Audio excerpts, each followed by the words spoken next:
ሽማግሌ ሊላክ ቀን ተቆርጦ የሰርጓን ቀን ስትጠብቅ ድንገት በተደወለ ስልክ አስደንጋጭ ሚስጥር ሰማች።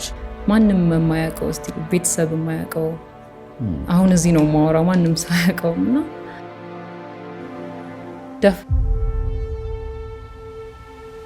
የመጣው ሰው እና እሱ ነገር ማንም አያውቅም። እስቲ ደብቄው ስታመም ስደማ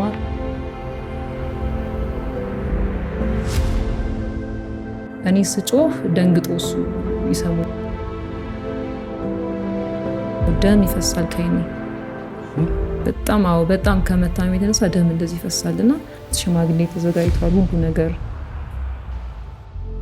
ሚስት ከሌላ ሰው ጋር በቃ በዝሙት ወድቃ እንዴት ነው አብረህ የምትቀጥል? ተስፋ በቆረጠ ልብ አይኔን ከፍተህ HIV አስይዘኝ አልኩት። አይኔን አድነኝና HIV አስይዘኝ አልኩት።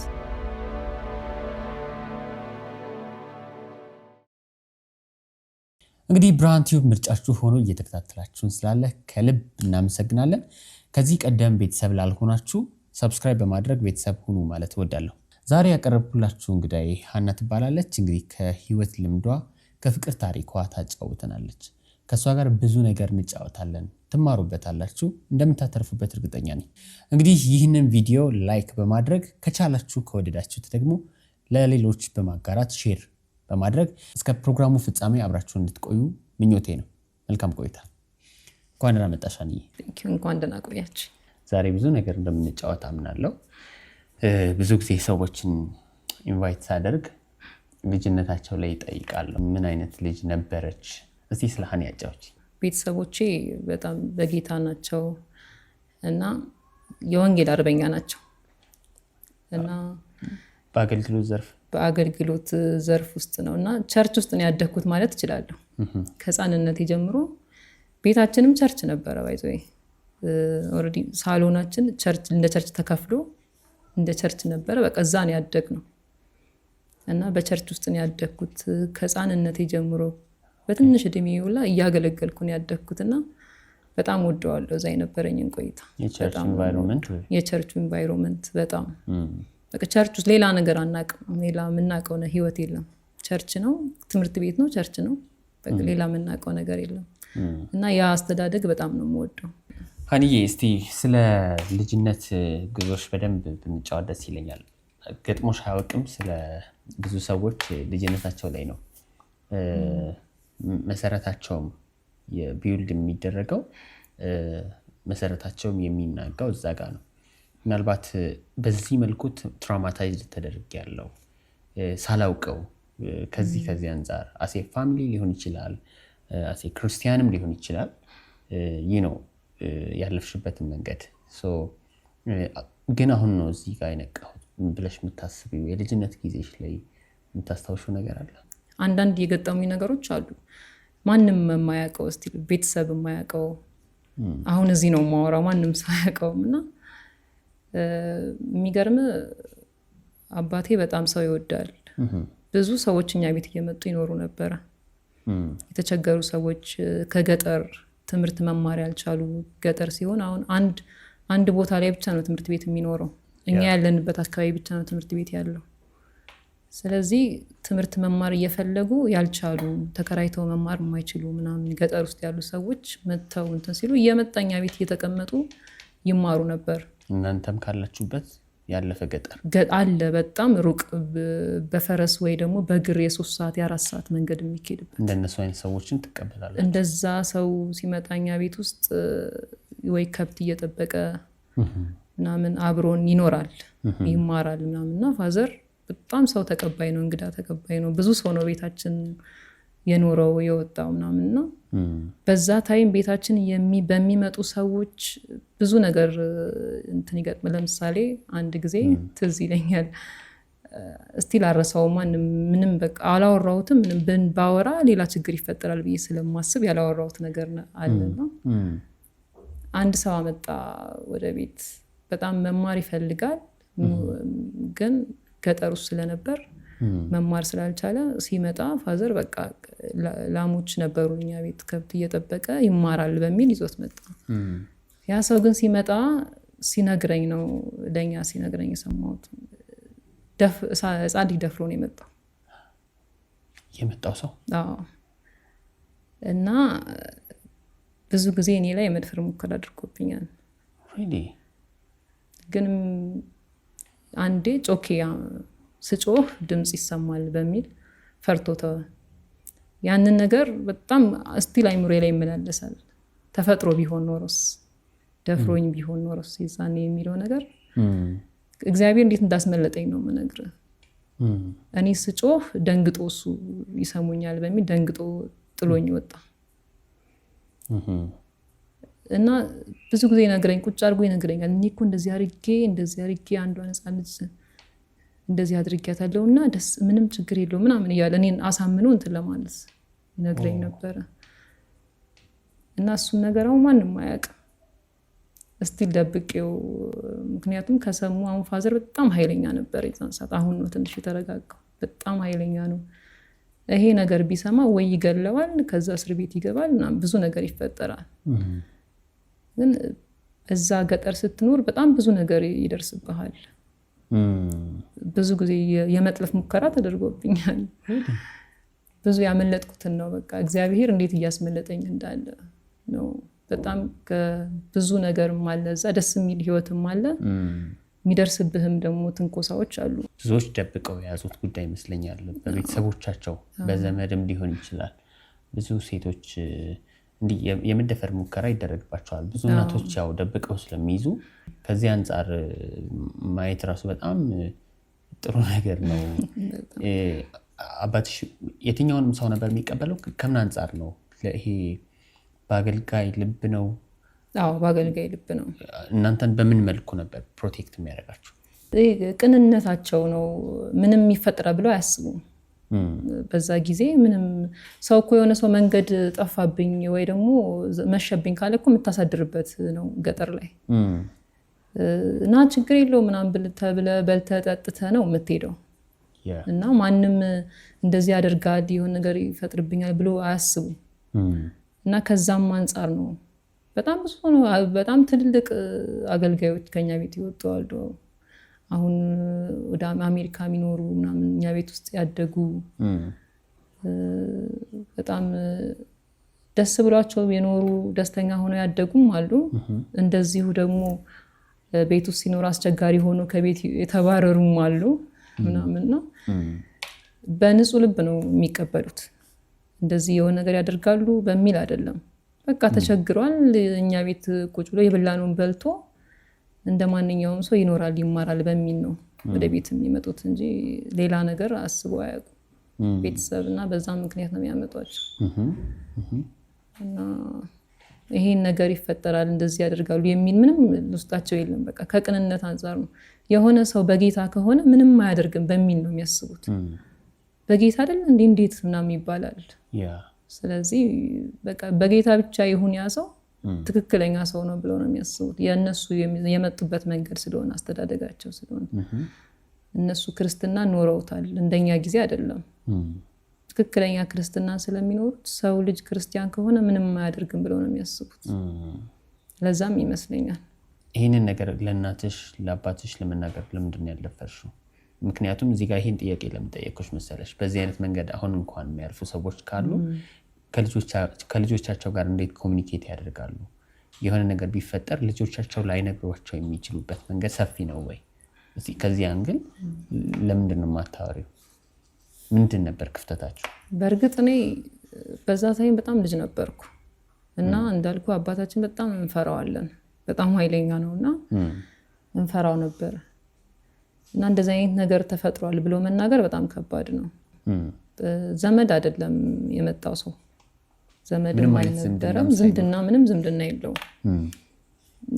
ምን ያደርጋሉ መሰለ መማር የሚፈልጉ ከገጠር እንትን ብለው የሚወጡ ሰዎች ፖሊስ ጣቢያ ሄዱና ያመለክታሉ። ትምህርት መማር ፈልጋለሁ እንደዚህ አቅመ ደካማ ነኝ ብለው ያመለክታሉ። የዛን ሰዓት ነው ወይ ወስዶ የሚያስተምራቸው ሰው እያገዘ የሚያስተምር ሰው ካለ ከዛ እንዲወስዱ ይደረጋል። ካልሆነ ደግሞ መንግስት የሆነ እርዳታ ያደርግና እዛው እንዲያስተምራቸው ምናምን ይደረጋል። የዛን ታይም ነው ፋዘር ይዞት የመጣው ወደ ቤት። እንደዛ መጥቶ እንትን ሲል ፋዘር የሚሰራበት መስሪያ ቤትና ፖሊስ ጣቢያው አጠገብ ላጠገብ ነበር። በዛ ምክንያት ነው ይዞት የመጣው። ችግር የለውም እኛ ጋር ሆነ ትማራለህ ከብት ይጠበቅ ምናምን በሚል ይዞት መጣ። ከዛ ነውና በጫወታ ምክንያት ይሄ በቀልድ እንደነገርኩ ክፍለ ሀገር ገጠር ስታድግ በጣም ተጫውተ ነው የምታድገው እና በጫወታ መሀል ይሄ አኩኩሉ እንጫወታለን ድብብቆሽ ምናምን በዛ መሀል ነው ይሄን ነገር መፈጸም የፈለገው። እና ድብብቆሽ በምንጫወትበት ሰዓት ነው እንደዛ ማድረግ የሞከረው። እና በዛ ሰዓት በቃ እኔ ጮኩኝ። ፈርቶ ስጮፍ ድምጽ ሲሰማ ፈርቶ ተወኝ። እና እኔም በዛ ጊዜ ልጅ ነኝ ትቶኛል። ሌላ ምናልባት እኮ ተደፍሬ ቢሆን ልናገር ይችል ይሆናል። ስታመም ስደማ ምናምን ዝም አልልም መቼም እንደዛ አይነት ነገር። ግን ምንም ስላልተፈጠረ ምንም ስላልሆንኩኝ ይመስለኛል ዝምታን የመረጥኩት። እና በጣም ስለምፈራ ፋዘር የሆነ ነገር ያደርገዋል ወይ የሆነ ነገር ይሆናል ብለንም እናስባለን። በጣም ኃይለኛ ስለነበረ አባታችን እና ያንንም አስቤያለሁ። ሲቀጥል ደግሞ ምንም አልተፈጠረም እኔ ላይ የሙከራ ነው የተደረገ ነገር የለም። በዛም ይመስለኛል ዝም ያልኩት። አሁንም አንዳንዴ ሳስብ ውስጤ ስላለ የሆነ ነገር ተፈጥሮ ቢሆንስ እግዚአብሔር እኮ ነው ያስመልጠኝ የሚል ሁሌ ያስባል። ያንን ሳስብ ስለ እግዚአብሔር ምሕረት ነው ማስበው። እንዴት እንደሚጠብቀን ልጆችን እግዚአብሔር እንዴት እንደሚጠብቅ ነው በቃ ማስበው። አይኑሬ ላይ በቃ የሚመላለሰው የእግዚአብሔር ጥበቃ ነው። ያን በሆነ ጊዜ የሆነ ነገር ሆኜ ቢሆንስ ብዬ ሳስብ ከኔ ጋር የነበረው እግዚአብሔር ነው። ታላላቆቻችን ኦልሬዲ ወጥተዋል። በዛ ሰዓት ያለነው ትንንሽ ነን። ለወንድሜም እንዳልነገር ኦልሞስት የኔ ታላቅ እኔ በ3 አመት ነው የሚበልጠኝ። ብዙ ትልቅ የሚባል አይደለም። ታናሽ ደግሞ በ2 አመት ነው የሚበልጠው። መሀል ላይ ነኝ። ሁለቱ ትልልቆች ኦልሬዲ ከኛ በጣም ስለሚበልጡ እነሱ ወጥተዋል ኦልሞስት። ስለዚህ የምናገረው ሌላ የሚቀርበኝ የለም ለእናቴ ወይ ለአባቴ ካልሆነ መስተቀር። እነሱም ልጆች ናቸው አያውቁ። ብነግራቸው ምንም የሚያመጡት እንትን የለም ለውጥ የለም። ስለዚህ ዝምታ ነው ማለት። እዛ እኔም ጥቃት ስላልደረሰብኝ ስላመለጥኩ ዝም ነው ያልኩት። እንደቀላል የዛኔ ልጅ ስለነበርኩ እንደቀላል ነው ዝም ያልኩት። እንደ ትልቅ ነገር እንትን አላልኩትም። አሁን ትልቅ ሆነ ማስተዋል በቻልክበት ሰዓት ማገናዘብ በምችልበት ሰዓት ቢሆን በእርግጥ ወዲያው ነው እርምጃ ወስደው እናገራለሁ። ከቤት ሁሉ እንዲወጣ የሆነ ነገር እንዲደረግ ነው ምክንያት ተፈጥሯል። ግን በዛና በ6 እና በ7 አመት እድሜ ላይ ምንም እንትን አትልም። ያው እንደዛ ነው። በዛ ነው ያለፈው። ለወንድ ምን አይነት እይታ ነበረሽ ከዛ በኋላ? የተቀየረ ነገር የለኝም። እንደነገርኩ በወንድሞች መሃል ነው ያደግኩት። ስለዚህ መጥፎ ኢሜጅ አይደለም። መጥፎ ኢሜጅ የለኝም። ያኔ ልጅነትም ስለነበር ብዙ እንትን አላልኩትም፣ ትኩረት አልሰጠሁትም። ስለዚህ እኔ ጥሩ ነገር ነው ያለኝ ለወንድሞች። እሺ እስቲ ከልጅነት እንውጣና ትምህርት ተጀመረ እያለ ቀጠለ። ወደ ካምፓስ ወይም የዩኒቨርሲቲ ላይፍ ሲጀመር ያው ከቤተሰብ ስትወጪ አንደኛው የአገልጋይ ልጅ ነሽ ወይም ይሄ በክርስቲያን ቤተሰብ ውስጥ ያደግሽ ልጅ ነሽ። ከዚህ ወጥተሽ ራስ ወደ መቻል በዩኒቨርሲቲ ላይ ወደዚህኛው ስትመጪ ምን አይነት ህይወት ነበር? ዩኒቨርሲቲ ባይዞ ደስ ይላል። እኔ የገጠመኝ ነገር ደስ በሚል መንገድ ነው። አርባ ምንጭ ዩኒቨርሲቲ እንግዲህ የምታውቀው ከሆነ ፌሎሺፑ በጣም ነው ደስ የሚለው። በጣም ነው ደስ የሚለውና እኔ ግቢ እንደገባው በሳምንቱ ነው የተቀበሉን ፌሎ። አዲስ ተማሪዎችን ይቀበላሉ እና ፌሎ ገባው። ወዲያው ነው የተዋወቅኳቸው። አልከበደኝም፣ ለመግባባት ለመተዋወቅ አልከበደኝም ነበር። ከዛ ጊዜን በሙሉ ፌሎ ላይ ነው ማጠፋው። ትምህርት የደረሰኝ ዲፓርትመንት ብዙ ደስተኛ አይደለሁም እና አልወደድኩትም ነበር። ምን ነበር የደረሰሽ? ሃይድሮሊክ ኤንድ ዋተር ሪሶርስ። ከባድ ፊልድ ነውና ለሴት ልጅም ትንሽ ከባድ ፊልድ ነው እና ብዙ ስላልወደድኩት የመውጣት ሀሳብ ነው የነበረኝ። በቃ ትቼው ሌላ በግል እማራለሁ የሚል ሀሳብ ስለነበረኝ፣ ከዛ ግን በግል ወጥቼ ለመማር ሳስብ ደግሞ የት ነው መማረው እንዴት ነው መማር የሚለውን ነገር አሰብኩኝ። ወደዛ መመለስ አልፈልግም፣ ወደ ሚዛን መመለስ ስለማልፈልግ ግዴታ 1 ዓመት መጠበቅ ነበረብኝ እዛ ግቢ ውስጥ።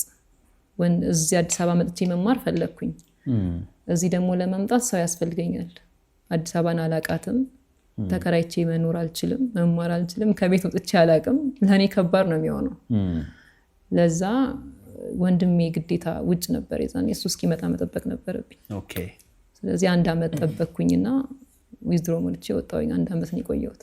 በዛ ጊዜ ግን እንደምለቅ ስላወቅኩኝ ሙሉ ጊዜን ማጠፋው ፌሎ ላይ ነበር። አዳር ፕሮግራም ሄዳለሁ።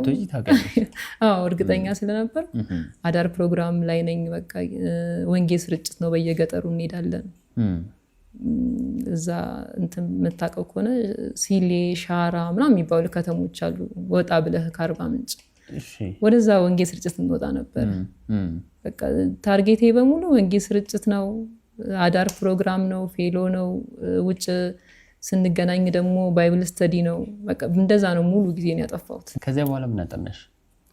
ከዛ ወጥቼ ሐዋሳ የሚገርም ገና 9ኛ ክፍል ተማሪ ሆኜ አይ ቲንክ 8ኛ ክፍል ተማሪ ሆኜ እንትን ነበረኝ፣ ፓሽን ነበረኝ፣ ዲዛይነር እና ሞዴል መሆን። ኔክስት ፋሽን ዲዛይን የምታውቃት ከሆነ ሳራ መሐመድ በጣም ነው ማደንቃት፣ በጣም ነው መወዳት በዚህ አጋጣሚና 8ኛ ክፍል ተማሪ ሆኜ እንትን ላይ ቀርባ አየዋት፣ ኤልሻዳይ ቲቪ ላይ። ኤልሻዳይ ቲቪ በጣም እንከታተል ነበር።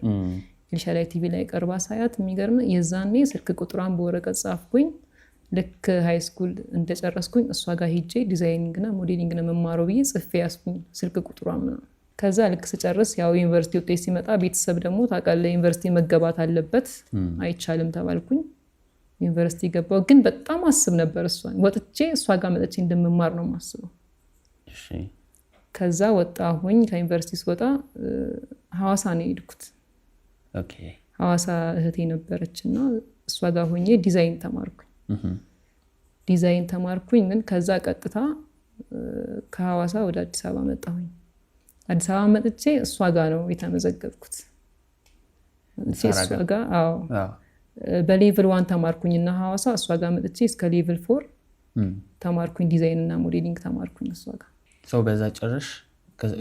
በዛ ጨረስኩ፣ በሷ ጨረስኩ። ሌላም ደግሞ ማር ነበር ጎን ለጎን ቢዝነስ ማኔጅመንት ነው ተምሬያለሁ። ይሄ የፍቅር ህይወት ያሳለፍሽበት አጋጣሚ በጣም ሰዎች ሊማሩበት የሚችሉት ላይፍ ኤክስፒሪየንስ እንዳለሽ እየተጫወትን ነበር። የቱ ጋር እንደጀመረ ማወቅ ፈለግኩ። አሁን በእነዚህ ሲዝን ውስጥ ምኑ ጋር ነው የተፈጠረው? ምን አይነት የፍቅር ህይወት ነበረሽ? እሱ የዛሬ 5 ዓመት ውስጥ 5 ዓመት የተጀመረ ነገር ነውና ኮሮና ልክ ኮሮና የገባ ሰሞን። ከዚህ ከዩኒቨርሲቲውም ላይፍ አይገናኝም። ከዩኒቨርሲቲ ወጥቼ ኦልሞስት እዚህ ዲዛይን ፋሽን ዲዛይን መማር የጀመርኩበት እዚህኛው ሲዝን ላይ እሺ አይ ቲንክ 2013 አካባቢ ይመስለኛል። እንደዛ ነውና ድንገት ነው ሪሌሽኑን የጀመርኩት። ማለት አንደኛ ልጅነት አለብኝ፣ ሁለተኛ በሰው ግፊት ነው የጀመርኩት። በቃ ችኮላ አለ ሰው እንዲማር የምፈልገው እኔ ቸኩሎ የሚወስኑት ነገር ጥሩ እንዳልሆነ ነው። ሳላቀው ሳልግባባው ብዙ ሳላጠና ምንም ነገር ውስጥ እንትን ሳለን ድንገት በአንድ አጋጣሚ ሰርግ ላይ ሚዜ ሆነን ተገናኘና አንቺ ሚዜ እኔ ሚዜ ሆኜ እሱ ሚዜ ሆኖ የአንድ ሀገር ልጅ ስለነበርን እዛ ሆኖ እኔ ግን አላቀው። ከዛ ግን በሙሽራው ግፊት እኔ ኃላፊነቱን ወስዳለሁ፣ በጣም ጥሩ ልጅ ነው የሚለውን ነገር አምኜ እንዳልኩስ በጣም ነው ሰው ማምነው። በጣም በቃ እኔ እንደኔ ስለማስብ ማንንም ይጎዳኛል ብዬ አላስብም። እንደራሴ ነው የማስበው ሰውንና ብቻ አመንኩት። እሺ አንተ ካልከኝ ብዬ ተቀበልኩኝ። እሱ ሲጠይቀኝ ሪሌሽን በቃ እኛም ማግባት ፈልጋለሁ እና ወድጄሻለሁ ሲለኝ እንዴት ነው አንተ ጓደኛ ነው ታውቀዋለህ ብዬ ስጠይቀው እኔ እርግጠኛ ነኝ አለ። እርግጠኛ ነኝ፣ በጣም መልካም ልጅ ነው፣ በፍጹም አይጎዳሽም። ሚዜ ሆንሽው ለሱ ነው ለሱ ሚስት ለሚስቱ አሚን በሱ በኩል ነው ተቀራራቢነታችሁ? በሱ በኩል ነው ለሚስቱ ሚዜ ሆንኩት እንጂ እሱ ነው ለኔ የሚቀርብ ጓደኛዬ ነበርውና ትውቃላችሁ? አዎ እንዴ ሰው እንዳይሆን ብዬ ነው። በጣም እንተዋወቀው ሰው ነውና እሺ በዛ ምክንያት ተጀመረ። አልቆየንም ብዙ በቃ ወዲያው እኔ መቆየት አልፈልግም ሪሌሽን ላይ እንደዚህ ምናምን በሚል ብዙ በቃ ስልክ ነው ርቀት ነው። ኦኬ በስልክ ነው የምናወራው። እኔ እዚህ አዲስ አበባ ነኝ፣ እሱ እዛ ሚዛን ነው። አንዳንዴ ነው የምንገናኘው። በወር አንዴ ሊሆን ይችላል፣ በሁለት ወር አንዴ ሊሆን ይችላል የምንገናኘው እና ብዙ ሳልጸልይበት በቃ በእንትን አንዳንዴ መቸኮል እና በስሜት መነዳት በጣም መጥፎ ነው። እንዴት መሰለ በጣም ሰው እንዳልኩ በሚነገረኝ ነገር በቃ አምኜ ተቀብዬ በቃ በዚህ ጊዜ አሁን ኮሮና ነው ስራ እየሰራን አይደለም፣ ስራ የለ፣ ሁሉ ነገር ተበላሽቷል ምናምን ብዬ በቃ አግብቼ ብኖርስ ብዬ አስቤ ነው። እና ምን አለ መሰል ከልጅነቴ ጀምሮ የማስበው ነገር አለ። በ22 ዓመቴ ነው ማገባው ብዬ ለራሴ ደምድም ያለው። በ22 ዓመቴ ነው ማገባው፣ በ25 ዓመቴ ወልዳለሁ ምናምን ብዬ የጻፍኩት አለ። በ22 ዓመቴ ያገባለሁ፣ በ25 ዓመቴ 2 መንታ ልጅ ወልዳለሁ፣ ከዛ በ27 ደግማለሁ፣ በ30 መውለድ አቆማለሁ ብዬ ጽፌ የጻፍኩት አለ ወረቀት ላይ። እና ለዛም እሱ ጋር ሪሌሽን ውስጥ ስገባ 22 ዓመቴ ነበር። የጻፍኩት ሊፈጸም ነው በሚል እንትን አልኩኝና ተቀብዬ ከዛ ኦልሞስት ሽማግሌ ተዘጋጅቷል፣ ሁሉ ነገር ለቤተሰቡን ሄጄ ተዋውቂያለሁ። እሺ ሽማግሌ ተዘጋጅቷል፣ ሁሉ ነገር አልቋል። ከዛ በቃ እሱም እዚህ አዲስ አበባ ገብቶ መኖር እንዳለበት ተነጋግረን አዲስ አበባ ሊገባ ኦልሞስት ሁሉ ነገር ይጨርሷል ምናምን ነው። የሆነ እንትን ላይ እኔ ውስጤ በቃ ደስተኛ እየሆነ አይደለም። ትንሽ ክፍተት መፈጠር ጀመረ። የሆነ ልብ የሚነግር ነገር አለ። ደስተኛ መሆን አቃተኝ።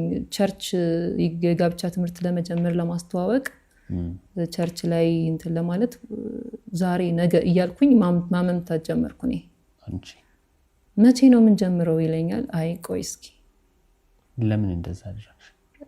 እኔ እንጃ። እኔ ውስጤ የሆነ ደስተኛ እየሆነ አይደለም። ኮምፎርታብል የተሰማኝ አልነበረም። ከተወሰነ ጊዜ በኋላ አታውቂው ለምን እንደሆነ አልገባኝም።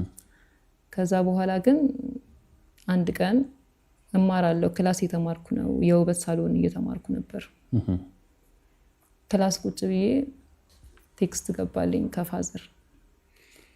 የሆነ ነገር ህይወቴ ላይ ሊሆን ካለ ፋዘር ቴክስት ይልክልኛል። ለእኔ ብቻ አይደለም ለሁላችንም፣ ለልጆቹ በሙሉ በጣም ስለሚጸልይልን በጣም በቃ ስራ የለውም ሌትና ቀን። አሁን እነሱ ለእኛ ነው የሚጸልዩልን፣ በእነሱ ጸሎት ነው የምኖረው ነው የምለውን ያንዳንዴና ቴክስት ገባልኝ እየተማርኩኝ ክላስ ሆኜ ቴክስት ገባልኝና ቴክስቱን ሳነበው የሆነ ነገር አለ ማለት ነው። በቃ የሆነ የሚፈጠር ነገር አለ ብዬ የመጽሐፍ ቅዱስ ጥቅስ ነው የላከልኝ። ጥቅስ ነው የተወሰነ ጥቅሱ አለ፣ ከዛ ምዕራፉ አለ። በቃ ስወጣ ቆይ ቤት ገብቼ አነበዋለሁ ብዬ አይቼው የክላስ እየተማርኩኝ አይቼው ኦኬ በቃ የሆነ ነገር አለ ማለት ነው ብዬ ከዛ ልክ ከክላስ ወጥቼ ወደ ቤት እየሄድኩኝ ተደወለልኝ ስልክ። እሺ ስልክ ተደወለልኝና አንስቼ ሄሎ ሲል ሄሎ የክሌ ሚስት ነኝ አለች። ወዲያው አይምሬ ላይ የመጣው ጥቅሱ ነው። መጀመሪያ የተላከልኝ የፋዘር ጥቅስ አለ። ሃው እንዴት ማናት የደወለችው? ኦልሬዲ የሱ ሚስት ናት። እንደነገርኩ ቸኩዬ ነው ብዬሃለሁ። ማቀው ነገር የለም። ብዙ ስለሱ ጥናት አላደረኩም። ቆይ እስቲ ወደ ኋላ እንመለስና እስቲ አውሪ። በምን ያክል ጊዜ ውስጥ ነው ተዋወቃችሁ? ኦልሞስት እኔ እና እሱ ተዋውቀን ሪሌሽን ውስጥ ሆነን 6 ወር ቆይተናል። 6 ወር ሙሉ 6 ወር ቆይተናል። እንዳልኩ ርቀት ላይ ነው ያለነው። እሺ ስልክ ነው የምናወራው። ስለዚህ እኔ ሄጄ እዛ ውሎውን እንዴት እንደሚውል ምን እንደሚያደርግ አላውቅም። ስራ ላይ ነው የሚውለው። ቅድም እያወራሽኝ ነው ሚዜ ነበራችሁ ሁለታችሁ። ሚዜ መሆናችሁን የሚያውቅ ደግሞ የእሱንም ህይወት የአንቺንም ህይወት የሚያውቅ ሙሽራ አለ። እንግዲህ ያ ሙሽራ ነው አይ ግድ የለሽም ምን ማለት ነው? ይሄንን የሚገርም አያውቅም እሱ ምንም የሚያውቀው ታሪክ የለም። ቤተሰቦቹም አያውቁ ከሱ ውጭ ማንም አያውቅም። በወረቀት ተፈራርመው ምናምን አልተጋቡ ግን ኦልሞስት 1 ዓመት ተኩል አብረው ኖረዋል ከሷ ጋር ማንም ሳያውቅ በድብቅ ማለት ነው። ብዙ ሰው አያውቅም። ኦልሞስት አንድ ጓደኛው የሚያውቀው አለ። ከዛ ውጭ ግን ማንም አያውቅም። ሚዜ ሆናችሁ ሁለታችሁም እሱም በሱ ሳይድ አንቺም በሴቷ ሳይድ ሚዜ ሆናችሁ ለፍቅር ይሄ መቀራረብ ምን አይነት ኢንቲሜሲ ነው ያቀራረባችሁ ነው ወይስ እንዲሁ በደፈና ነው? ሚዜ ስንሆን አንድ ላይ ነበር ነው የሚገርም። ያው ሚዜ አንድ ላይ ትሆን የለ ኦኬ አንደኛ ሚዜ ወይ ሁለተኛ ሚዜ በሚለው እኔ እነሱ አንድ ላይ ነበር። ስንተኛ ሚዜ ነበራችሁ?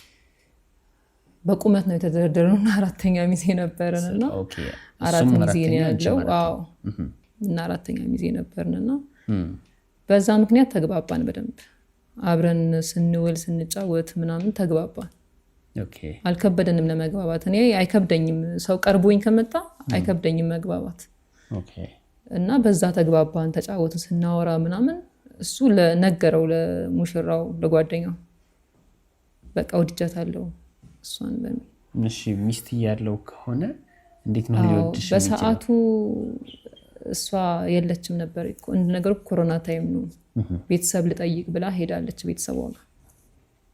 ተለያይተው ነው? ተለያይተው ሳይሆን እንደነገርኩ የፊርማ ምናምን ጋብቻ የላቸውም። ኦኬ አብረው ግን 1 ዓመት ከምናምን ኖረዋል። ወልደዋል? አልወለዱ። እሺ አብረው እየኖሩ ነው። ከዛ ይሄ ኮሮና ከመግባቱ በፊት ቤተሰብ ለመጠየቅ ሄደች እሷ። ስትሄድ ኮሮና ገባ፣ መንገዱ ሲዘጋጋ ቆየች ረጅም ታይም። በዛ መሀል ውስጥ ግን እኮ ይደዋወላሉ ያወራሉ። ስቲል ስትነግረኝ እሷ ጋር ሄዶ እንደሚኖር ነው። ተገናኝታችሁ አወራችሁ? አዎ አውርተናል። ከሷ ጋር ተገናኝተን አውርተናል። እሺ ይሄ የደወለችበት ጊዜ ላይ ምንጣ ስትደውልልሽ ምንድን ነው ያለች? እንደነገርኩ ቴክስቱ ቀድሞ ደርሶኛል። ቴክስቱ ኦልሞስት በደረሰኝ የ1 ሰዓት ልዩነት ነው እሷ የደወለችው። 1 ሰዓትም ላይ ሞላው ይችላልና ደወለችልኝ። እነዚህ ሚስቱ ነኝ ስትለኝ እሷ ኦልሞስት እንግዲህ ፊርማ ባይኖርም እንደ ሚስት ነው ራሷን ቆጥራ የምትኖረው እና ሚስቱ ነኝ ስትለኝ ወዲያው ትዝ ያለኝ ቴክስቱ ነው እና ቴክስቱ ትዝ ስላለኝ አልደነገጥኩም፣ ተረጋጋሁ። እሺ ብዬ ነው የቀጠልኩት። እሺ አልኳት እና ሚስቱ ነኝ 1 ዓመት ከምናምን አብረን ኖረናል፣ እንደዚህ ነው ምናምን። አሁን ስመጣ ነው አልነበርኩም፣ አገር ቤት ነበርኩ። ልክ ስመጣ ነው ስሰማ ስልክሽን አፈላልጌ ደወልኩልሽ አለችኝ። ከየት አገኘሽ ስልክሽ? ብዙ ጊዜ ስልክሽን ስጠይቀው አልሰጥም አለኝ አለች። እንደዚህ ሽማግሌ ሊልክ ነው ሊያገባ ነው። ልክ ስመጣ ይሄንን ሰማሁኝ። ኦኬ ሽማግሌ አንቺን ሊያገባሽ እንደሆነ። ከዛ ስጠይቀው ሊነግረኝ ፈቃደኛ አይደለም፣ ስልኳን ስጠኝ ስለሆነ ፈቃደኛ አይደለም ማለች። ትንሽ ውስብስብ አልሆነብሽም? በጣም እኔም እንትን ብሎኝ ነበረ፣ በቃ ውስብስብ ብሎብኝ ነበረ። ከዛ ስልክ ጠየቀች። ሰው አንቺን ወዶሻል፣ ሽማግሌ የሚልከው ለአንቺ ልዩ ቦታ ሰጥቶሽ ነው። አይ ቲንክ እንደዛ ነው አንደርስታንድ እያደረኩ ያለሁት። ምክንያቱም እሷ ሽማግሌ እንደሚልክ ከሰማች የሆነ ከእሷ ጋር ይሄ እንዳልሽኝ ፊርማ ከሌላቸው ምናምን አንዳንድ ሰው በሪሌሽንሽፕ ሊያሳልፍ ይችላል። እሱ ልክ ነው። እኔም የተረዳሁት ምን መሰለህ፣ አሁን እሱን የተረዳሁበት መንገድ ነው የምነግርህ። እሷን መተው የሚፈልግ ይመስለኛል ሳስበው። አሁን እሷ ሀገር ቤት በሄደችበት ታይም ኦልሬዲ ከእሷ መለየት ነው እቅዱ፣ የእሱ ፍላጎት እንደዛ ነው። እኔ አሁን ስቆይ የተረዳሁት እንደዛ ነው። ምክንያቱም እመጣለሁ አንቺ ጋር በቃ አብረን እንኖራለን ብሏት ተስፋ ሰጥቷታል። ከዛ ግን እዚህ ጋር ልክ እኔን ሲያየኝ እኔ ጋር የሚበልጥ ፍቅር ስንል ይመስለኛል እሷን የተዋት በቃ የመሄዱን ሀሳብ ሰርዞታል። እሷ ደግሞ እንደነገርኩ እሱ ጋር ነው እየኖረች የነበረው። ልክ ከሀገር ቤት ስትመለስ እሱ ጋር ነው የገባችው። ቀጥታ ቤት ስትገባ ኦልሞስት እዛ እንግዲህ ትንሽ ከተማ ናት፣ ወሬ አይደበቅም፣ ኦልሞስት ይሰማል። ከዛ እሱ እኮ ሽማግሌ ሊልክ ነው እንደዚህ ነው ምናምን ብሎ ይነግሯታል። ከዛ ስልክሽን ስጠይቀው አልሰጥም አለኝ አለች። ከዛ ግን ከሰው እዛ ትንሽ ከተማ ነው፣ ማንም ያውቃል፣ ቶሎ ስልክ ማግኘት አይከብዳትም።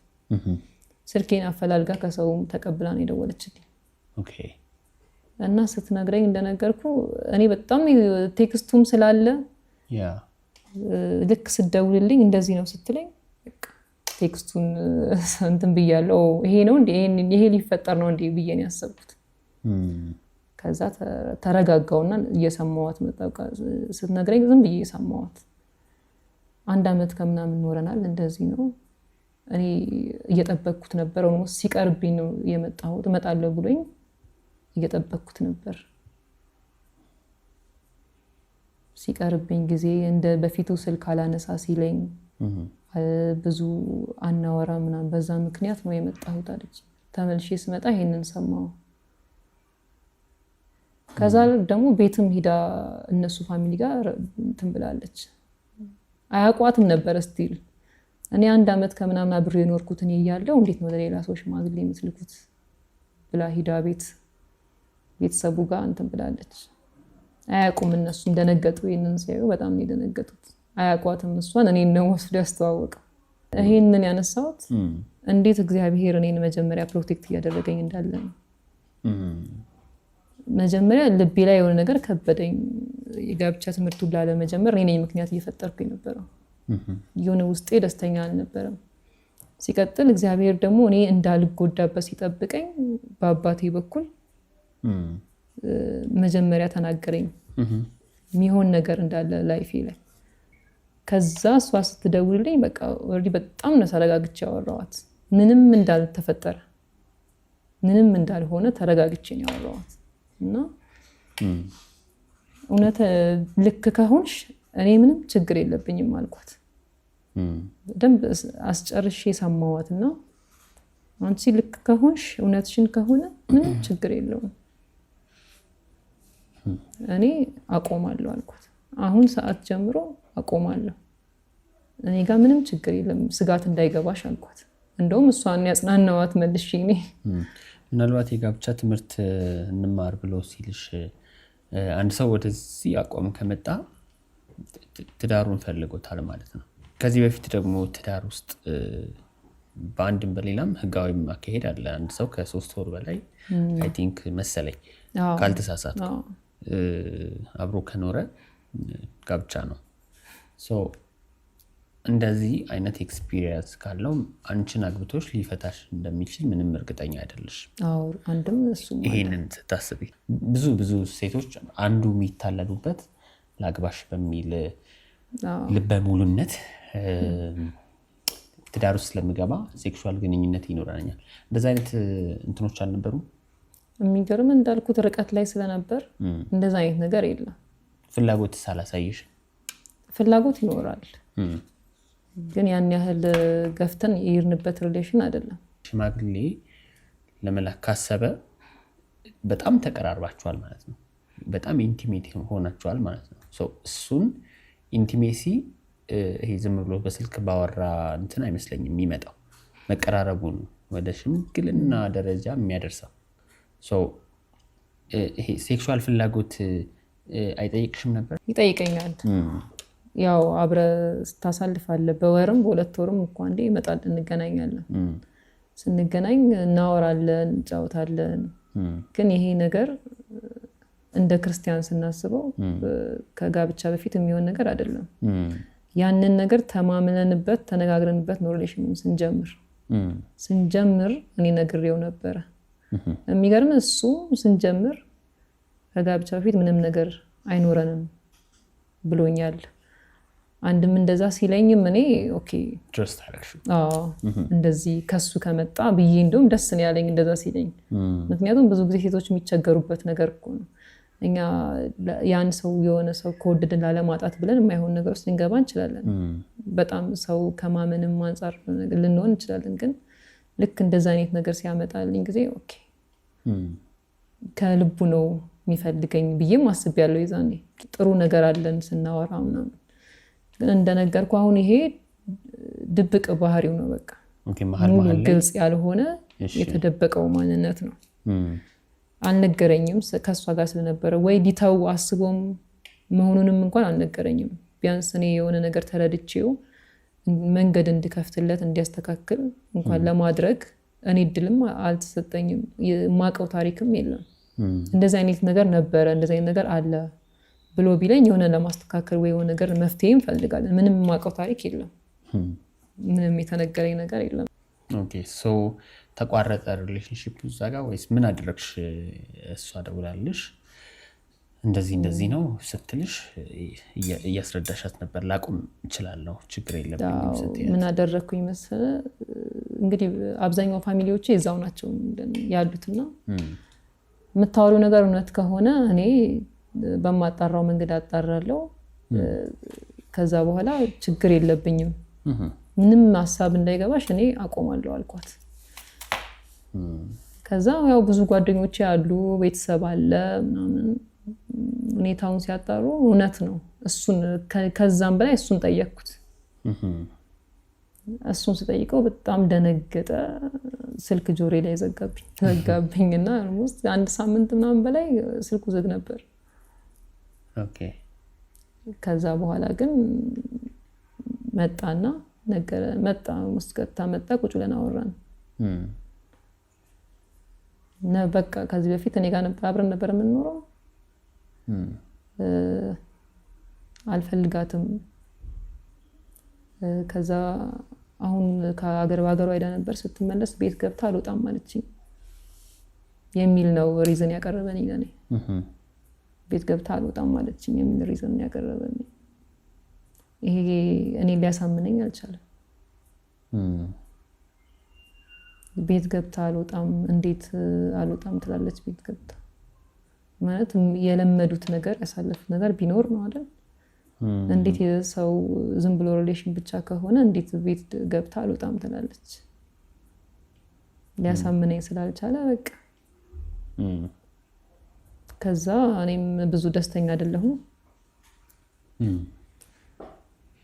የሚሆን ነገር ስላልሆነ በቃ ምን ተማርሽበት ከዚህ እንትን? አሁን አንዳንድ ጊዜ ኔክስት ላለው ህይወትሽ ብዙ ሴቶች ፍርሃት ይገባባቸዋል፣ ወንድ ለማመን ይቸገራሉ።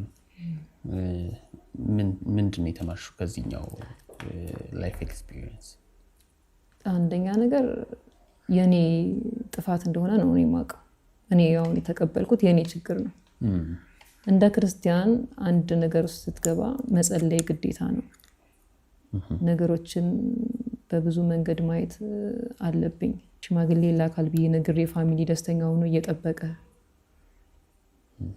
በጣም ከባዱ ነገር እንደውም እሱ ነበረ። ለቤተሰብ መናገር ፈርቼ ነበር ተቋርጧል የሚለውን ነገር። ከዛ ግን እናቴ በቃ መጨረሻ እናቴ ምን አስበሽ ነው ለምንድን ነው ዝም ያለችው እና ብላ ስጨቀጭቀኝ ጊዜ ነገርኳት። እንደዚህ አይነት ነገር አለ፣ እኔ ምን ማድረግ አለብኝ ብዬ ስነግራት እንደው ፋዘር እንዳይሰማ ወጣ ብለሽ አውሪኝ ብዬ ነበር ያወራሁት ነበር። ግን ሰምቷል እሱ ስታወራኝ እና ሰማና ደውሎ በቃ በጣም የፈራሁት እሱ ነው። እኔ ፋዘር በድንጋጤ ወይ እነሱ ደንግጠው ሌላ ነገር ውስጥ እንዳይገቡ እንዳይረበሹ ነበር በደንብ። አዎ ምክንያቱም ይጠብቃሉ፣ እየጸለዩልኝ ነው፣ እየጠበቁ ነው ምናምን ነው። ከዛ ግን ፋዘር ደውሎ የሚገርም በቃ እግዚአብሔር ፈቃድ አልሆነም ምንም ነገር እንዳይሰማሽ ሲለኝ እኔ የተጨነቅኩት ለእናንተ ነው። እኔማ ደስተኛ ነኝ እኮ በመለያየቴ፣ ምክንያቱም ተረጋግቻለሁ። ምንም የተሰማኝ እንደዚህ የደነገጥኩት እንትን የለም። እግዚአብሔር እንዴት እንዳስመለጠኝ ነው እኔ እንትን እያልኩ ያለሁት። ምክንያቱም ብገባ ኖሮስ አግብቼ ቢሆን ኖሮስ ይሄን ነገር የሰማሁት ወይ ደግሞ የሰርግ ቀን ቢሆንስ ይሄ ነገር የተፈጠረው። እግዚአብሔር ቀድሞ ስላስመለጠኝ እኔ ደስተኛ ነኝ። እኔ ትንሽ የከፋኝ ቤተሰብ ሰምቶ ቤተሰብ እንደዚህ ጓጉቶ ጠብቆ አሳዘንኳቸው ብዬ ነው ትንሽ የተሰማኝ እንጂ ይሄ በመበተኑ በመንተን ባማሩት ምክንያት እግዚአብሔር አስመለጠኝ። እኔ አላዘንኩም በዛ። ከዛ እንደዛ ሲለኝ ፋዘር በቃ የበለጠ ተረጋጋው። በጣም ነው ደስ ያለኝ እንደዛ ሲለኝ። ለነሱ ነበር ነው ያዘንኩት። ዋው በጣም በቃ የዛኔ ፋዘር እንደዛ ሲለኝ በጣም ደስ ያለኝ። ምክንያቱም በጣም ያዝናሉ ብዬ ነበር የጠበቅኩት። አይ ቲንክ ብዙ ሰዎች በዚህ አይነት መንገድ ሲያልፉ ለቤተሰቦቻቸው ከመጨነቅ የተነሳ እዛ ነገር ውስጥ ሊገኙ ሊያሳልፉ ቤተሰብ ምን ይለኛል፣ ሰው ምን ይለኛል በሚል ይገባሉ። እኔ ግን በቃ ምን አንደርስታንድ አደረግሽ ከቤተሰቦች? ምክንያቱም ከኔ ጎን እንዳሉ ነው። ምን ያክል ለኔ እንደሚያስቡልኝ ነው የተረዳሁት። ምን ያክል ለኔ እንደሚጨነቁ። እንደውም ማዘር ታነሳብኛለች ብዬ በጣም አስብ ነበር፣ ግን ምንም ነገር ነው ያላለችኝ። የሚገርም ምንም እና እሱ ነገር ደስ ይለኛል። አንቺና ጌታ የቱ ጋር ነው ከቤተሰቡ ውጪ ሆናችሁ የተዋወቃችሁ? የሚገርም ከልጅነቴ እንግዲህ በጌታ ቤት ነው ያደግኩት ብያለሁ። ቤታችን ኦልሞስት ቸርች ነው ቸርች ነው ብያለሁ። ከኛ ቤት ነው ኦልሞስት እኛ ሳንወለድ በፊት ከኛ ቤት ነው ኦልሞስት ወደ ቸርች አድጎ ቸርች የተመሰረተው ምናምን እና ፍቅሩን አውቀዋለሁ የዛኔ በጣም እኔ እግዚአብሔር ፍቅር ምን ያክል እንደሆነ በልጅነቴም ገብቶኛል። የሆነ የገባኝ ነገር አለ፣ ግን በደንብ እግዚአብሔርን አወቅኩት። ምንም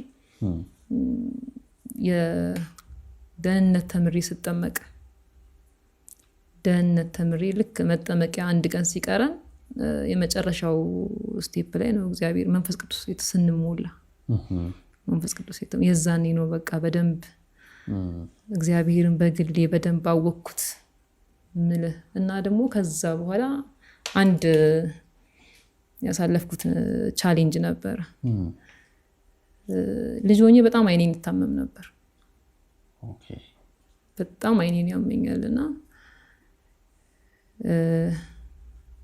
ግን ደም ይፈሳል ከአይኔ በጣም በጣም ከመታመም የተነሳ ደም እንደዚህ ይፈሳልና ቤት ኦልሞስት ለምደውታል። ሁሌ ስለምታመም ደም ይፈሳል ማለት ላይ ከአይንሽ ውስጥ ከአይኔ ልክ እንደ እንባ ደም ይፈስ ነበር። በጣም ነበር የምታመመው እና ለምደውታል ቤት በቃ ሁሌ ስለምታመም በየአመቱ ስለምታመም ለምደውኛል። አይደነግጡም ስለተለመደ ማለት ነው።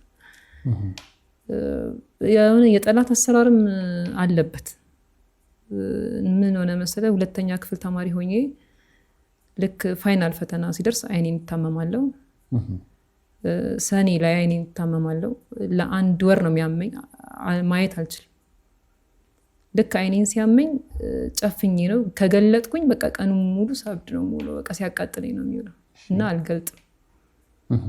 እጄን ይዘውኝ ሐኪም ቤት ያደርሱኛል። መርፌ ተወግቼ እመጣለሁ። በረንዳ ላይ ፍራሽ አንጥፎልኝ በረንዳ ላይ እቀመጣለሁ። ግቢያችን በጣም ትልቅ ነው እና ግቢ ውስጥ ሲጫወቱ እሰማለሁ። እኔ በረንዳ አይኔን አልገልጥም። እነሱን እንድሰማቸው ሲጫወቱ ምናምን እንድሰማ በረንዳ ላይ ፍራሽ ተደርጎ ምናምን በረንዳ ላይ ቤት ያስቀምጡኛል እና አስተማሪዎች ሁሉ ስለሚያውቁ እየተሞላለኝ ፋይናል አልፈተንም ተሞልቶልኝ ነው ማልፈው።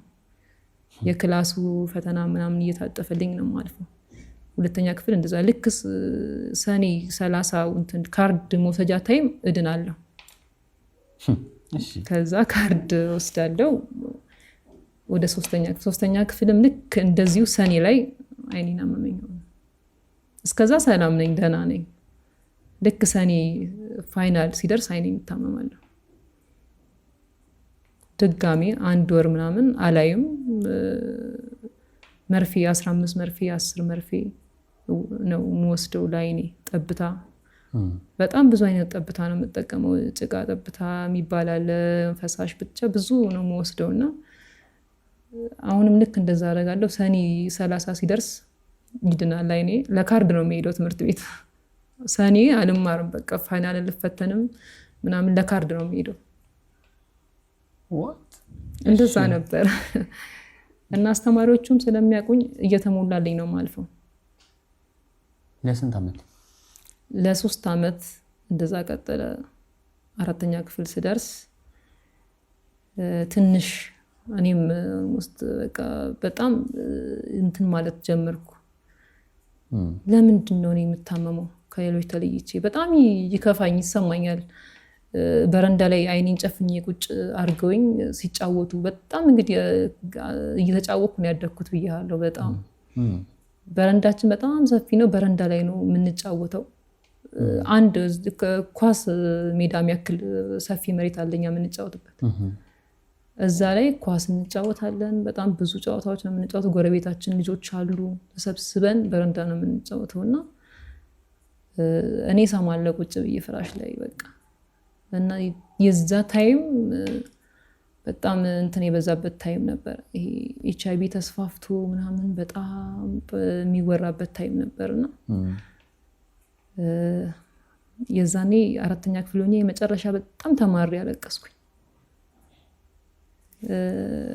በጣም በቃ ምርር ብዬ ያለቀስኩኝ። ጌታ ሆይ አልኩኝ፣ እንድታመን ፈልገ ከሆነ እኔ ሌላ ጊዜ እንግዲህ ሲያመን ሐኪም ቤት አናቅም። አይኔን ታሜ ነው ለመጀመሪያ ሐኪም ቤት ሄድኩት። እኔ ሲያመኝ ጸልይልን ነው የምንለው። ፋዘር ጋር ሄደን ሆዴን አመመኝ ጸልይልን፣ ወዲያው እዛው ሲጸልይ እዛው ነው የምንፈወሰው። እግዚአብሔር ማቀም እንደዛ ነው። እኔ ሲያመኝ ወንድሜ እየጸለየልኝ፣ ወንድሜ ሲያማው እኔ እየጸለይኩለት፣ እህቴም ሲያማት ያኛ አንደኛው ወንድሜ እየጸለየልኝ፣ እንደዛ ነው የምናውቀው። እና ይሄን ያኔ ታመሜ እንደዚህ አይኔን መፈወስ ለምን አቃተ? ምክንያቱም ሌላውን ነገር እንደዚህ በቀላሉ የተፈወስን ነው። እና የዛን ሰዓት በጣም አመሬ ያለቀስኩኝ። በቃ ምንድን ያልኩት እንድታመም ከሆነ የምትፈልገው አይኔን አድነኝና HIV ያስይዘኝ አልኩት። በጣም በቃ ምክንያቱም ልጅ ነህ፣ ሲጫወቱ እየሰማህ እዛ ጋ ትጫወት የነበረው ሰው አይንህን ጨፍነሃል፣ አሁን አታይም፣ ሰው ነው የሚመራክ። በጣም ከባድ ነበረ ለእኔ። በጣም በልጅነት አይምሮ ሲሆን በጣም ከባድ ነው። ምክንያቱም ሳታይ ከመጀመሪያ እኮ ምንም አይነት ስውሮኝ ቢፈጠር ምንም አላውቀው፣ ምንም ላይሰማኝ ይችላል። የዛኔ ግን በቃ 4ኛ ክፍል ደርሼ ምርር ብዬ መጨረሻ እንደዛ አልኩት። እኔ ሲፈውስ ነው አማቀው፣ እኔ ቶሎስ ጠይቄው ሲመጣ ነው አማቀው። በልጅነት እግዚአብሔር የሚቆይ አምላክ፣ እንደዚህ ማይፈውስ አምላክ ወይ ነገሩን የሚያዘገይ አምላክ እንደሆነ አላውቅም። ስለማላውቅ በቃ የመጨረሻ እንድታመም በቃ የታመምኩ እንድቀጥል ከሆነ የምትፈልገው አይኔን ፈውሰኝና HIV ያስይዘኝ አልኩኝ። የዛኔ በጣም ተስፋፍቶ HIV የሚፈራበት ታይም ነበረ። በጣም በቃ እሱ ነው HIV ያስይዘኝ፣ አይኔን ፈውሰው አልኩት። እሺ። ከዛ በኋላ ግን በቃ እግዚአብሔር የሆነች ትልቅ ሴት አስነሳልና በትንሽዬ መድኃኒት በትንሽዬ ቅጠል ማለት ነው ለ7 ቀን ነው አይኔን እየመጣች የምታሸውጠው አጥቷት። ኦኬ። ከዛ በዛ በቃ እስከ መጨረሻው አይኔ ዳነ። ከዛ ወዲህ እስካሁን አይኔን አሞኝ አያውቅም። እና የዛኔ በቃ እግዚአብሔርን የጠየቅኩት እግዚአብሔርን በደንብ ያወቅኩበት ታይም ነው ያ። እኔ አምሬ እግዚአብሔርን የፈለግኩበት ታይም። ከዚህ በፊት እንደዚህ ጊፍት እግዚአብሔር ጋር እንትን ብያ አይደለም። በቃ ጠይቀዋለሁ፣ የሆነ ሲሆን ነው የምናውቀው። ለዛ የዛኔ ግን በቃ ሲዘገይ እግዚአብሔርን ለካ እንዳውቀው ነው። ይህንን ነገር ሲያመጣ በደንብ እግዚአብሔርን እንዳውቀው ነው። እና በዚህ መንገድም እግዚአብሔርን በደንብ ያወቅኩበት መንገድ ነው ይሄ መንገድ ያሳለፍኩት። ለትዳር ምን አይነት ፕሪንሲፕል አለሽ? ወደፊት እንግዲህ ህይወት ይቀጥላል አይደል? ሁሉን አዋቂ እግዚአብሔር ነው። ያንቺ መርህ ይሄ ትዳር ሊመሰረት የሚችለው የኔ መርህ ይሄ ዋነኛ ነገር ነው የምትይው ምንድን ነው? ትዳር ትልቅ ተቋም ነው ብዬ ነው የማስበው። አንድ የእግዚአብሔርን ዓላማ የምናስፈጽምበት ቦታ ነው። ትዳር ትዳር ማለት በትዳር ውስጥ በጣም ብዙ ነገር አለ። ምሳሌ ነው እኮ በቃ እግዚአብሔር ሴትን በቤተ ክርስቲያን አይደል ይመስላት ባልን ደግሞ በክርስቶስ። ስለዚህ ይሄ የሚመጣውን ዘመን ምልክት ነው ትዳር ብዬ ነው ማስበው። እንደ ክርስቲያን ትዳር ትልቅ ነገር ነው ብዬ ነው የማስበው። በጣም የከበረ ነገር እግዚአብሔር የሚከብርበት የእግዚአብሔርን ክብር የምናይበት እግዚአብሔርን ስራ የምናይበት አንድ እግዚአብሔር የሰው ልጅ ከአፈር ያበጀውን ደግሞ እኛ ሰው ሆነን ሌላ ሰው በእኛ ውስጥ ሲፈጠር አስበው ምን ያክል የእግዚአብሔርን መንግስት እንደምናስፈጽም። ስለዚህ ትልቅ ነገር ነው ትዳር ብዬ ነው ማስበው። ጠንካራ ተቋም ነው እና እኔ ለትዳር በጣም ልዩ ቦታ ነው ያለኝ። ልክ መጽሐፍ ቅዱስ እንደሚናገረው ቤተክርስቲያን ለእግዚአብሔር እንደሚገባ ተዘጋጅታ እንደምትጠብቅ ለክርስቶስ ምን አይነት ቤተክርስቲያን ለክርስቶስ ምን አይነት ሆና መጠበቅ አለባት። እኔም ለባል እንደዛ ነው ማስበው። ልክ እንደ ቤተክርስቲያን ለባል የምትገዛ ባሏን የምታከብር ባሏን የምትወድ ሴት በባሏ ስር የምትኖር ሴት ያ ህይወት ራሱ በራሱ ስታስበው እኮ በጣም ደስተኛ ነው የሚያደርገው። ምክንያቱም አንድ የክርስቶስን ሐሳብ እያስፈጸምኩ ነው በዛ ውስጥ ለክርስቶስ ለባሌ ልክ ስገዛ ለክርስቶስ ለቤተክርስቲያን እንደምትገዛው እንደዛ ነው። ያንን ሐሳብ እያስፈጸምኩ ነው። ስታዘዝ ያንን እያስፈጸምኩ ነው። ባልም ደግሞ ልክ ክርስቶስ ቤተክርስቲያን እንደወደዳት ሲወዳት ያንን ሐሳብ እያስፈጸመ ነው። እግዚአብሔርን የሚወድ እግዚአብሔርን የሚፈራ እግዚአብሔርን በመፍራት ውስጥ ሁሉ ነገር አለ። አንድ እግዚአብሔርን የሚፈራ ሰው አይዋሽም፣ አያጭበረብርም፣ አያታልልም። ትክክለኛ ትዳር ህይወት ትመራል። እግዚአብሔርን የሚፈራ እግዚአብሔርን የሚወድ ሰው ፈራ እግዚአብሔር ያለው ሰው። ብዙ ሰዎች የሚያነሱት አንድ ነገር አለ። ሰዎች ትዳር ላይ ሲገቡ ኤክስፒሪየንስ የሚያደርጉት ነገር ሌላ ነው። አንቺ ኤክስፔክት ባረግሽው መንገድ እየሳልሽ ከገባሽ በኋላ ኤክስፔክት ያላደረግሽው ቢሆን ወይም ደግሞ ይሄ ላይክ የፈለግሽው አይነት ትዳር ሆኖ ባታገኙ ትዳርሽን እስከ መፍታት የሚያደርስ ደረጃ ቢፈጠር ምንድነው የምታደርጊው?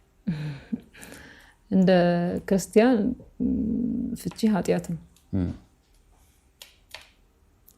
መጀመሪያ ነው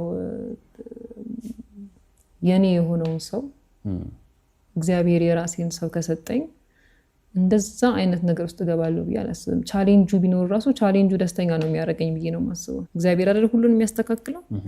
በጣም ከባድ ነገር ውስጥ ስትገባ ሁለታችንም መቅረብ ያለብን ወደ እግዚአብሔር ነው። አቅቶናል፣ በቃ ይሄ ነገር ከኛ አቅም በላይ ነው ብለህ ለእግዚአብሔር ነው መስጠት ያለብህ። ምክንያቱም ከእግዚአብሔር አቅም በላይ የሚሆን ነገር የለም። ምንም ነገር ከእግዚአብሔር አቅም በላይ አይሆንም። ምናልባት ትዳር ላይ ፍቺ የሚፈጠረው በዝሙት ምክንያት ብቻ ነው ሊሆን የሚችለው።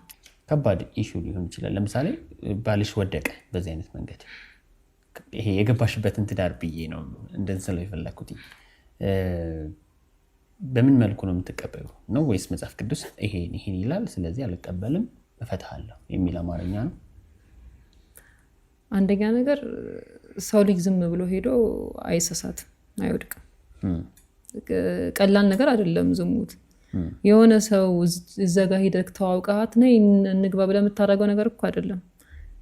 አው ያወራሉ፣ ሻይ ቡና ይላሉ፣ ይግባባሉ። ከዛ ከብዙ እንትን በኋላ አይደለም የሚሄደው። ቢያንስ ተው የሁለት ቀን እንኳን ግንኙነት ሊኖራቸው ይችላል እኮ። አንድ ሰው ጋር ሄዶ ከትዳሩ ውጭ ሰው ልጅ ሌላ ግንኙነት ለማድረግ ያን ሰው ማወቅ አለበት። ይደዋወላል፣ ያወራል፣ ወይ ሻይ ቡና ይላል፣ ራት ወይ ይጋበዛል አይደል?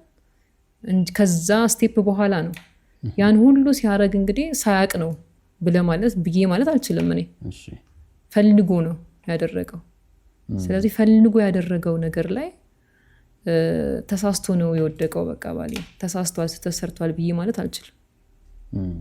የፈለገ ነገር ቢሆን በየትኛውም መንገድ ብትሄድ ፈልጎ ነው የሚያደርገው። አንድ ሰው ሳይፈልግ ምንም አይነት ነገር ውስጥ አይገባም። ስለዚህ የፈለገ ፈልጎ ነው የሄደው ኃጢአት ነው። ምክንያቱም ምንድነው የሚለው ያች ፈቷን በዝሙት ምክንያት የፈታትን ፈቷን ያገባ ራሱ አመንዝራ ይሆናል አይደል የሚለው መጽሐፍ ቅዱስ አመንዝራ ያደርጋታል እኮ ነው የሚለው ስለዚህ ያ አመንዝራ ሊሆን ነው ማለት ነው እኔ ስለዚህ ልክ አይደለም እግዚአብሔርም አይቃወምም በዚህ ምክንያት ፍቺ ከተፈጠረ ብዙ ጊዜ ሴቶች ትዳራቸው ይሄ በተለያየ ጉዳይ ወደ ፍቺ ይመጣል አሁን ባለው ጉዳይ ብቻ ላይሆን ይችላል መፍታትን የማይፈልጉበት መንገድ ይሄ ፍቺ የሚል ስም ለሴቷ ይሰጣል የፈታች ነች ሌላ ስሞች አሉ ከዚህ አንፃር በጣም ብዙ ነገር እንደ ማህበረሰብ ቶርች የምትደረግበት እንትን ላይ ነው ይሄንን ከምን አንግል ታየዋለሽ ልክ ነህ ከሰው አንፃር ከማህበራዊ ኑሮ አንፃር ልክ ነህ ያስፈራል ግን ደግሞ አመንዝራ ከመሆን ይሻላል ኦኬ በደንብ ነው የሚሻለው ምክንያቱም ሰው የአንድ ሳምንት ወሬ ነው እኔ ነኝ የማውቀው አይደል የምኖረው እኔ ነኝ አይኖርልኝም እኮ ማለት ባልሽን አስተካክለሽ ነው በቃ ይሄን ነገር አርም ሄዷል እንዴት ይመለሳል አንዴ እኮ ከኔ ቃል ኪዳን ነው ተቀብለው የሚኖሩ ሴቶች አሉ አንዳንድ ግን ደግሞ ሴክስ እንትን እኮ ነው ቃል ኪዳን እኮ አንድ ስጋ የምትሆንበት ነገር ነው ስለዚህ እዚህ ጋር ትዳር ያለው ወጥቶ ከሌላ ሰው ጋር አንድ ስጋ ሆኗል ይሄ ሰው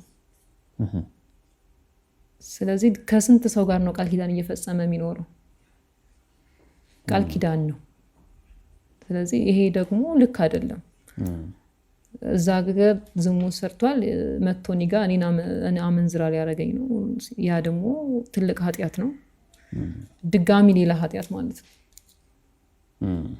ስለዚህ ከባድ ነው ተቀብለህ መኖር ከባድ ነው የማህበረሰቡን የአንድ ሳምንት ወሬ መቀበል ይሻላል ብዬ ነው ማስበው በዚህ ልክ ልብሽ በጣም በጣም ጄኒውንሊ ከባድ ነገር ነው እንዴት ተቀበለዋለህ ሚስት ከሌላ ሰው ጋር በቃ በዝሙት ወድቃ እንዴት ነው አብረህ የምትቀጥለው ምን አይነት እምነት ይኖርሃል እሺ አብሬ ልቀጥል ግን እምነት አይኖረኝማ ደስተኛ ህይወት አልመራው ለሰው አፍ ብዬ ሰው ምን ይለኛል ብዬ ነው አብሬ የምቀጥለው ደስተኛ እኮ አልሆንም ነገም እንደሚሄድብኝ እያሰብኩ ነው የምኖረው ሌላ ዋጋ ደግሞ ነገቢ በምን እርግጠኛ ነኝ በሽታ ይዞብኝ ቢመጣ በምን እርግጠኛ ነኝ ብዙ አይነት በሽታ አለ እኮ የሚተላለፍ አይደል በምን ደስተኛ እንትን እላለሁ በምን አውቃለሁ ከዛ ደግሞ እምነት አጥቷል ይሄው ሳትታመን መኖር በጣም ከባድ ነው በጣም ሰላም ነው ከኔ ጋር የሚኖረው ህይወት ለሱ ሁሌም ከባድ ነው የሚሆነው ስለዚህ ብለቀውና በነፃነት ቢኖር ነው የሚሻለው ብዬ ነው ማስበው ምክንያቱም ያለ እምነት መኖር ሰላም ነው ሁሌ የተጠራጠርኩ ደስተኛ ሳልሆን እየኖርኩ አስበዋል አይተ ከሆነ ማዲያት በማዲያት ሆነው ከሰውነት ተራ ወጥተው በጣም ጉስቁል ብለው ቤት ውስጥ ተጨቁነው ሴት ልጅ እኮ ትገዛስት ሲባል እኮ ይሄ የሆነ የባሪያና የእንትን የጌታ ግዛት እኮ አይደለም በፍቅር እኮ ነው የምትገዛው በፍቅር እኮ ነው የምትኖረው ግን ወንድ ልጅ እንደፈለገ እየሆነ ይመጣል ሴቷ ቤት ውስጥ የሆነ ገረድ ሆና ሚስትነቷ ቀርቶ ገረዱና ትኖራለች በጣም ከባድ ነው እኔ አልደግፈውም ተከባብረ ተፈቃቅረ ተዋደህ እየኖርክ ከኔ ያጣውን ነገር እኔን ጠይቆ በግልጽ እንዳስተካክል አርጎኝ አስተካክለን መቀጠል እየቻለን ለምንድነው እኛ አበሻ እኮ ችግሩ ምንድነው ታውቃለህ ማውራት አይፈልግም መነጋገር አይፈልግም ብዙ ቤት የሚፈርሰው እኮ መነጋገር ስለማይችሉ ነው አያወሩም በዚህ ነገር ደስተኛ አይደለሁም ይሄን ነገር ብታስተካክል ደስ ይለኛል ይሄን ነገር አስተካክል በዚህ ነገር ደስተኛ አይደለሁም በዚህ ነገር ደስተኛ ያረከኝ አይደለም ብላ በግልጽ ብታወራው ይሄን ነገር አስተካክል ብሎ በግልጽ ቢያወራት እኮ ሌላም ጋር ቺቲንግም አይኬድም ሪሌሽንም ቤትም አይፈርስም እኮ ስለማንነጋገር ነው በተለይ ወንድ ልጅ ከነግሮ ከማስተካከል ይልቅ ወደ ሌላ መሄድ ነው የሚቀናው አብዛኛው 90% እንደዛ ነው ማውራት ላይ ጎበዝ አይደለም እናውራ ሲባል ራሱ ደሞ ልትጨቃጨቀኝ ነው ብዙ ሰው እንትን ነው ደሞ ልትጨቃጨቀኝ ነው ጀመራት ነው የሚለው በጣም እኮ ትጉ ሴቶች አሉ በጸሎት ባላቸውን የሚቀይሩ የባላቸውን ባህሪ የሚቀይሩ በጣም ተግተው የሚጸልዩ እንደዛ አይነት ሴት ከሆነች በጣም ትግስተኛም ትሆናለች። ሲቀጥል ግን መፍትሄው ብዬ ማስበው መነጋገርን ነው። በንግግር በጭቅጭቅ ወሬው ችግሩ ምን ታውቃለህ? እኛ ጋር በጭቅጭቅ ነው ነገር ለመፍታት የሚኬደው፣ በፍቅር አይደለም የሚወራው። ማውራት ያለብንን ቦታ መምረጥ አለብን። ምን አይነት ታይም ላይ ነው ማውራት ያለብን የሚለው ነገር ነው ወሳኙ። ወይ ደክሞት ወይ እሷ ደክማት ከስራ እንደመጣች እንነጋገር ማለት የባሰ ጥል ነው የሚፈጥረው። ምን አይነት ታይም ላይ እናወራ የሚለው ነገር ይወስነዋል። በፍቅር ከሆነ የምናወራው ስንትም ሰዓት ቢሆን እናወራለን እኮ ትግባባለ። እንደዚህ ቢሆን ብለህ በፍቅር ሰዓት ብታወራ ነገሮች ይስተካከላሉ ብዬ አስባለሁ። የምናወራበት መንገድ ነው ብዬ ነው የማስበው። ገና ከስራ ደክሞት እንደመጣ የምትጮህበት ከሆነ እየጠላ ነው የሚሄደው። ቤቱን ማምሽቶ ነው የሚመጣው። አይፈልግም ቤት መግባት። ስለዚህ ሴቷ ብልህ መሆን አለባት ብዬ ነው የማስበው። በጣም ብልህ መሆን። ቤቷን የምትመራው እሷ ናታ። ቤቷን እኮ ሚስት እኮ ናት ዋናው ሚና የምትወስደው። ቤቷን ቀጥ አድርጋ መያዝ ያለባት፣ ባሏን እንዴት ሼፕ ማድረግ ያለባት እሷ ናት። መጽሐፍ ቅዱስ ላይ ምንድን ነው የሚለው? በጠዋት ተነስታ ለባሏ ቁርስ ሰርታ አይደለ ያቺ ሴት ደናግሎቿን ወደ ስራ ታሰማራለች እያለ መጽሐፍ ቅዱስ ይናገራል እኮ። በጠዋት ትነሳለች ማልዳ። ስለዚህ ሴቷ ናት ቤቷን። ይሄ ቤቱ ቤተክርስቲያኗ ሴት ናት። የቤቱ ኃላፊነት የሴት ነው። ስለዚህ እሷ ናት ምን ማድረግ እንዳለባት፣ በምን አይነት መንገድ ማውራት እንዳለባት፣ ምን አይነት ሰው ነው ባሌን ላቀው ይገባል እኮ። ምንድን ነው ደስተኛ የሚያደርገው፣ ምን ሳረግ ነው የማይወደው የሚለውን ነገር ካወቀች በቃ በጣም ቀላል ነው። ምን አይነት ታይም ላይ ማውራት እንዳለባት፣ በምን መንገድ ብትነግር የሚሰማት እንደሚችል ታውቃለች። በደንብ ስለምታውቅ ያንን ማስኬድ ያለባት እሱ ነው። ብዙ ጊዜ ሴቶች መሸነፍ አንወድ። መሸነፍ ስለማንወድ ተሸንፈን ማውራት አንፈልግም። መጮህን እንመርጣለን። ወይ ደክሞት ወይ በሆነ በቃ በሌላ መንገድ ስትረስ ሆኖ ባለበት ሰዓት ቦታ ሳንመርጥ እኛ የራሳችንን ፍላጎት ብቻ የምናንጸባርቅ ከሆነ እሱ ነው እየጎዳን የሚሄደው ወደ አልተፈለገ ነገር። ጨቅጫቃ እናን ወደሚለው የሚወስደን ሴቶች ይጨቃጭቃሉ ብሎ ወንድ እንዲያስብ የሚያደርገው ያ ነገራችን ነው። ሽንፈት አንፈልግም በፍጹም። በቃ እንዴት ብዬ ወርጄ መሄድ አንዳንዴ ከባድ ነው የሚሆነው ለሴት ልጅ። ግን ሴቷ ሁሌ ብትሸነፍ ምን ችግር አለው? ለምትገዛለት ሰው ብትሸነፍ፣ ለወደዳት ሰው ብትሸነፍ ምን ችግር አለው? ተሸንፋ ሂዳ ብታወራ ምን ችግር አለው? በጣም እንትናችን ነው ከባድ። እሱ ነገርም ይዘናል። ለዛም ነው ይመስለኛል ብዙ ጊዜ ሰው የማይግባባ ወደፊት የሚሄደው ምናምን። እኛ አልሸነፍም የሚል እንትን አለን ውስጣችን ሴቷ። ይሄ ተፈጥሮ ነው። እሱም ነገር ትንሽ ይጎዳናል። ያም ልክ አይደለም። መሸነፍ ጥሩ ነው። በመሸነፍ ውስጥ ነው የምናሸንፈው። ቀድሞ መገኘት ጥሩ ነው። ለይቅርታም አለመዘግየት ጥሩ ነው። ይቅርታ መጠየቅ ባይዘው የበታችነት አይደለም፣ በጣም የአሸናፊነት ምልክት ነው እኔ ብዬ ማስበው። የሆነ ሰው ቢበድለኝ እኔ ቀድሜ ነው መገኘት የምፈልገው። በጣም ቢበድለኝ ይቅርታ ቀድሜ ይቅርታ ብዬ ማሸነፍ ነው የምፈልገው ያን ሰው። እና ማሸነፍ ከቻልን እኛ ሴቶች መብለጥ ከቻልን ትዳር ውስጥ ፍቻ አይኖርም፣ ከባድ አይሆንም፣ በጣም ቀላል ይሆናል ብዬ ነው የማስበው። ፍቅር ላንቺ ምንድን ነው? በአጋፔ በሆነው ፍቅር ካወራን ፍቅር ዲፋይን ይደረጋል፣ ክርስቶስ ነው። እንዲሁ ሰዋዊ በሆነው ፍቅር ላንቺ ምን ማለት ነው? ፍቅር ራስን መሆን ነው ብዬ ነው የማስበው። ራስን መሆን በቃ ፍቅር ማለት እኔ ራሴን በቃ እንዲሁ ማንነቴን ቁልጭ አድርጎ የሚያሳይ ነገር ነው ብዬ ነው የማስበው።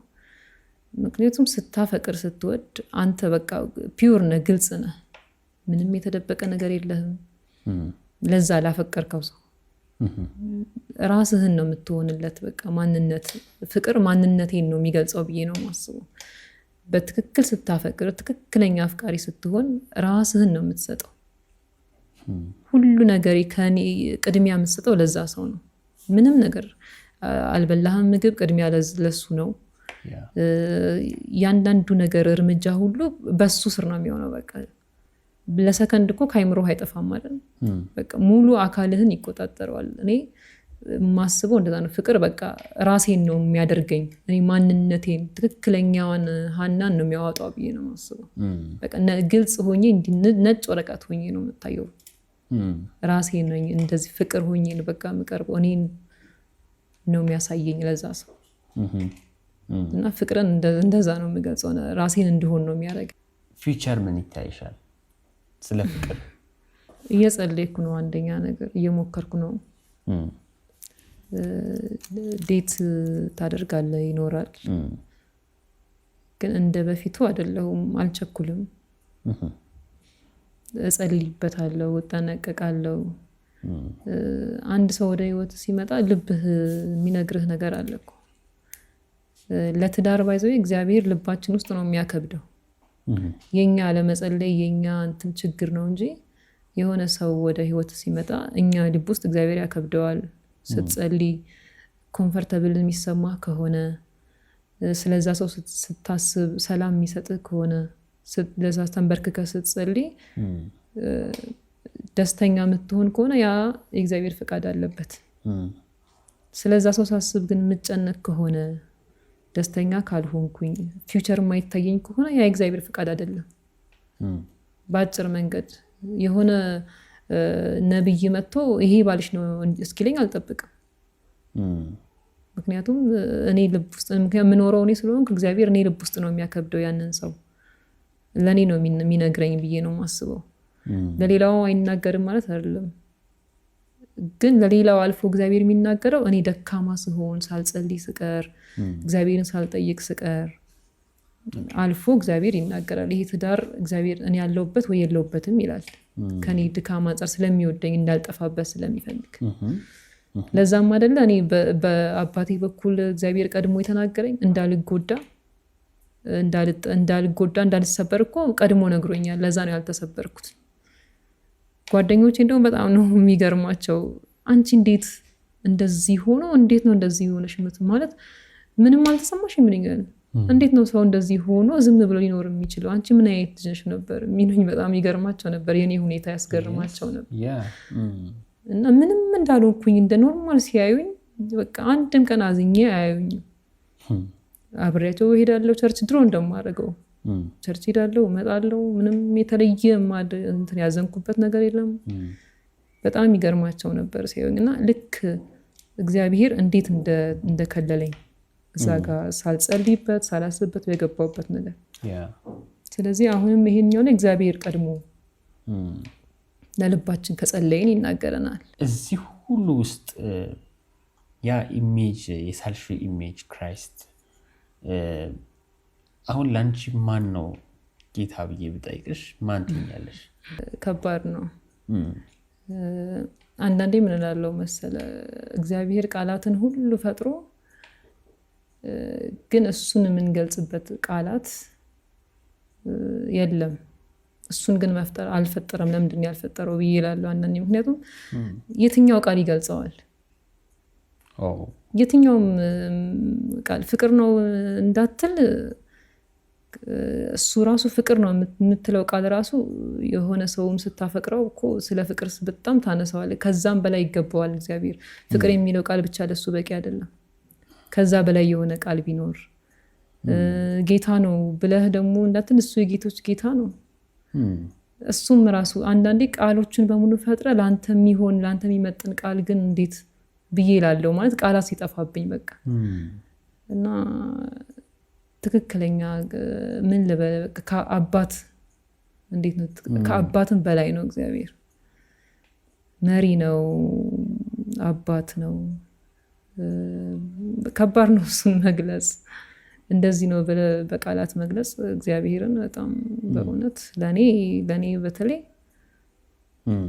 በተለይ ለኔ በጣም በቃ ምን ልበል፣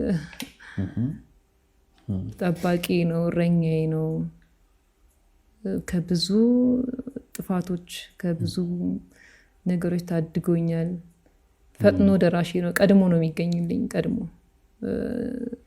ከምንም ጋር አላወዳድረውም። ከምንም ነገሮች ጋር አላወዳድረውም። ከምንም ጋር ምን ውስጥ አንጻራዊ እንትን ውስጥ ሊገባ አይችልም እግዚአብሔር። በቃ ለእኔ የመጀመሪያ ዋናው ነገር ነው። ዋናው ነገር ነው። ከምንም ጋር የሚወዳደር ነገር አይደለም። ይሄ መልእክት አለኝ ይህንን ማለት ፈልጋለሁ የምትይው ካለ እድል ልስጥሽ። በዋናነት ማመስገን ፈልገው እግዚአብሔርን ነው። እግዚአብሔር ባላውቀው ኖሮ ባያቀኝ ኖሮ በተለይ እኔ ባላውቀው ኖሮ በጣም ምን አይነት ህይወት እንደሚኖረኝ። ምክንያቱም ያለ ጌታ ህይወትን ስታስበው በጣም ከባድ ነው። በጣም ከባድ ነው እና እሱን እንዳውቀው ስለረዳኝ እግዚአብሔርን በጣም አመሰግናለሁ። አባቴ ስለሆነ መሪ ስለሆነ፣ ሲቀጥል ቤተሰቦቼን ነው በጣም አመሰግናቸው። እንግዲህ ብርሃን ቲዩብን ስትከታተሉት የነበረው ፕሮግራማችን ይህንን ይመስል ነበር። በሚቀጥለው ሳምንት ከሌላ እንግዳ ጋር እስክንገናኝ መልካም ሳምንት ማለት እወዳለሁ። ቸር ሰንብቱ።